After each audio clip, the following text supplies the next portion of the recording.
Tel qu'indiqué par le quotidien Daily Sabbath Mid-East, Israël a commencé à diviser la mosquée Al-Aqsa. L'OCI met en garde Israël de commencer de diviser l'Est de Jérusalem, le complexe de la mosquée Al-Aqsa, en créant un espace de prière pour les fidèles juifs. L'Organisation de coopération islamique met aussi en garde le danger posé par des fouilles israéliennes qui seraient effectuées sous les lieux saints. À la lumière des excavations, Al-Ruwaidi disait « Nous craignons que la mosquée Al-Aqsa ne puisse s'effondrer en cas de tremblement de terre naturel ou artificiel. » Cette mosquée se dresse sur le dessus du mont du Temple à Jérusalem, où les Juifs veulent reconstruire le Temple. Ce temple où le leader mondial, l'Antichrist, entrera et profanera, selon le prophète Daniel. Cet article a attiré mon attention car il mentionne la mosquée Al-Aqsa qui pourrait s'effondrer en cas d'un tremblement de terre naturel ou artificiel. J'ai eu un rêve il y a environ 6 mois où la mosquée Al-Aqsa est tombée sur elle-même et détruite suite à un tremblement de terre. Vous pouvez maintenant regarder la vidéo sur mon site. Le titre est « Tremblement de terre sur le mont du Temple.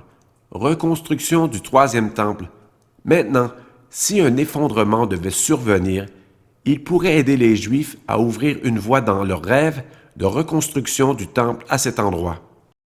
Maintenant, le Sanhédrin a demandé à Poutine et Trump de les aider à construire le troisième temple à Jérusalem.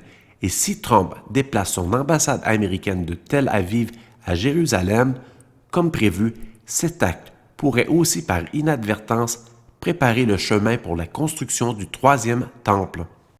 Quand Poutine a visité Jérusalem en 2012, il aurait dit qu'il est venu prier pour la construction du troisième temple. Maintenant, le Sanhédrin appelle Poutine à remplir cette prière.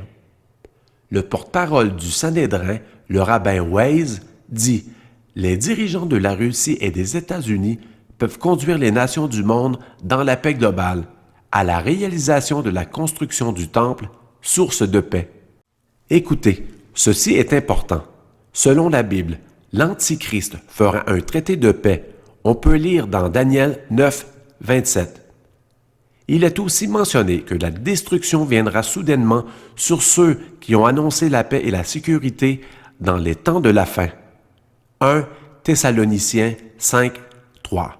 Il est intéressant de constater que Jésus dit que le monde sera incapable d'apporter la paix. Jean 14, 27. La construction du temple n'apportera pas la paix dans le monde, mais va procurer un lieu de profanation pour le dirigeant du monde, tel que prophétisé.